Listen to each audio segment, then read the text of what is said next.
थारैनो दिनैनि साना जोंनि थाखाय गोबां दुखुनांथावना सान मानो होननानै बुङोब्ला दिनै गुवाहाटी हाइकर्टआ रन्जन दैमारिजों लोगोसे आक'बार आरो 6 जन एनडिबिनि दैदेनगिरिफोरखौ जिउ जोबजासिम जोबथेसालियाव थानांगौ होननानै मोनसे राय फोसावबाय। बे फोसावनायखौ लानानै दिनै एक्स एनडिबिफ्रा गोबां दुखु मोनदों आरो दुखु मोननायनि माखासे जाहोनफोर जोंहा दङ। खारन जोङो 2013 मायथाइयाव फर्मेल सिजफायाराव फैनानै भारत सरकार आरो आसाम सरकारजों जोङो मोनसे सुक्तिनि बेलायाव जों सावरायगासिनो दङमोन, मोनसे मोजां गोरोबथा खालामनो जोङो सावरायगासिनो दंमोन। नाथाय माखासे सम बारलांनायनि उनाव जों नुनो मोनबाय जोंनि मेगनजों थांनाय 2020 मायथाइनि 27 जानुवारियाव बिटिआर बायदि मोनसे एकर्डआ जोंनि गेजेराव जानानै थांबाय आरो बे गोरोबथायाव रन्जन दैमारिखौबो लानानै थांनानै बिनि सागानगिरि खालामहैबाय भारत सरकार आरो आसाम सरकारा। दा बेबायदि जानायनि उनावबो दिनै बिथांखौ आक'बार गुवाहाटी हाइकर्टआ जोबथेसालियाव जिउ जोबजासिम थानांगौ होननानै फोसावफिननायखौ लानानै जोङो बारग' एनडिबिफ्रा गोबां दुखु मोनदों आरो बे दुखु मोननायखौ जोङो दिनै रायजोनि गेजेराव जोङो फोरमायनो हास्थायदों। आरो बे जोंनि जि समायसा जोंनि दैदेनगिरिफोरखौ दिनै जिउ जोबजासिम जोबथेसालियाव दोननो नागिरनाय जि मोनसे जोंखौ नासयनाय, बे नासयनायनिफ्राय उदां जानांगौ, बे नासयनायनिफ्राय बारग'थारनांगौ जेरैखि जाया बर' माहारिया, बेखौ दिनै एक्स एनडिबिआ बुजि मोनदों आरो बेखौ बुजि मोननानै जोङो दिनैनि बे प्रेस मिटनि गेजेरजों मोनसे खावलायनो हास्थायदों। दिनै बिटिआर गोरोबथायाव जेसेबांखिनि सिगनेटरिफोर दङ साफ्रोम सिगनेटरिफोरा ज' जानानै दिल्लीयाव अमित शाहखौ खनसे लोगो हमनांगौ आरो जाय सिगनेटरिया दिनै जेलाव दङ, जाय सिगनेटरिनि लोगोफ्रा दिनैसिमबो जोबथेसालियाव दङ, बिथांमोनखौ दिहुननायनि थाखाय मोजां मोनसे इनिसियेटिभ लानानै खामानि मावनांगौ होननानै जों दिनैनि बे प्रेस मिटनि गेजेरजों बुंनो हास्थायदों।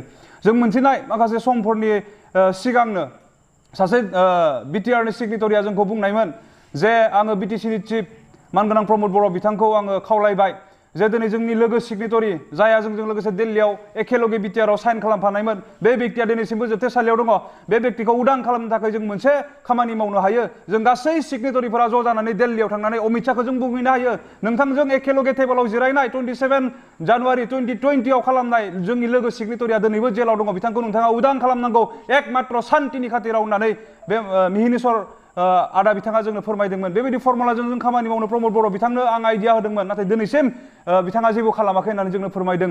आरो जों सम बारलांनायजों लोगोसे नुदों गोबां मिडियाफोराव बिथाङा गोबां बाथ्राफोरखौ बुंसोदों। दिनै जोङो रन्जन दैमारिखौ उदां खालामनो थाखाय गोबां खामानि मावदों। आंनि खामानि मावनाय मावैखौ दिनै आं बुंनानै माने फोरमायजोबनो हानाय नङा, खिन्थु इसोरा नुगासिनो दङ बेसांखिनि बिथाङा माने बाथ्राफोरखौ बुंनायखौ नुदों। बेवहाय दिनैनि तारिखाव जोङो गुरैयै खावलायनो हास्थायदों। जों नुबोबाय जोंनि गेजेराव गोबांथार गावजों गाव बुखिलायबाय थानानै जोंहा जेबो जाया।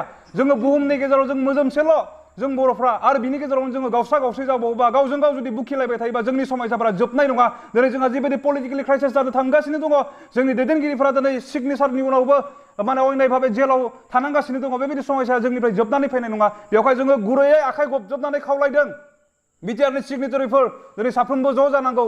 नोंथांमोनजों लोगोसे साइन खालामफानाय सिगनेटरिखौ उदां खालामनो थाखाय नोंथांमोना दिल्लीयाव थाबैनो थांनानै अमित शाहजों सावरायनांगौ आरो जेरैखि जाया हाइकर्टआ जि माने जाजमेन्ट होदों बे जाजमेन्टनिफ्राय लाइफ मोनसे सेन्टेन्सनिफ्राय अर्थात जिउ जोबजासिम जोबथेसालियाव थानांनायनिफ्राय बिथांखौ उदां खालामनानै लाबोनांगौ होननानै जोङो खावलायगोन। आरो बे मोनसे लामाखौ जोङो गोरलै नुदों, बेवहाय जोङो खावलायदों।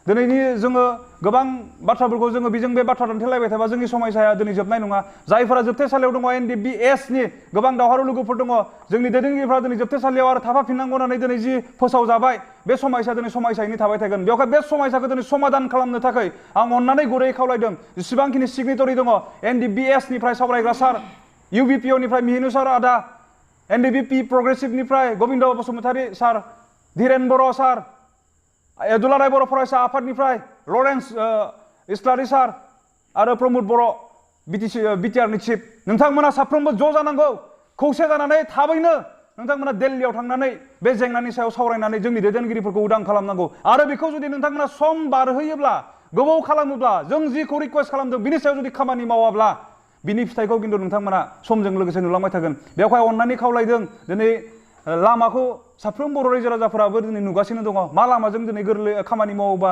जोंनि जेंनाफोरा जोबनानै फैगोन। बेवहाय रायजोनि जि डिमान्ड, रायजोफ्रा जिखौ मावजानो लुबैदों, गोरोबथा समाव जेरैहाय ज' थांदोंमोन, माखासेफोरा उनाव मोनफैदों थेवब्लाबो लाबोदों, माखासेया दिनै जेलाव दंमोन अब्लाबो लानानै थांदों, साइन खालामहैदों। दिनै थिग बेबायदिनो एखे मोनसे गोरोबलायनायखौ लानानै दिनैबो नोंथांमोना दिल्लीयाव थांनांगौ आरो जोंनि बे समस्या जोंनि दैदेनगिरिफोरखौ बरननायनि बिनि सायाव नोंथांमोना खामानि मावनांगौ होननानै जों एक्स एनडिबिआ जों खावलायदों। बेखिनिखौनो बुंनानै दोनथ'बाय, गोजोन्थों।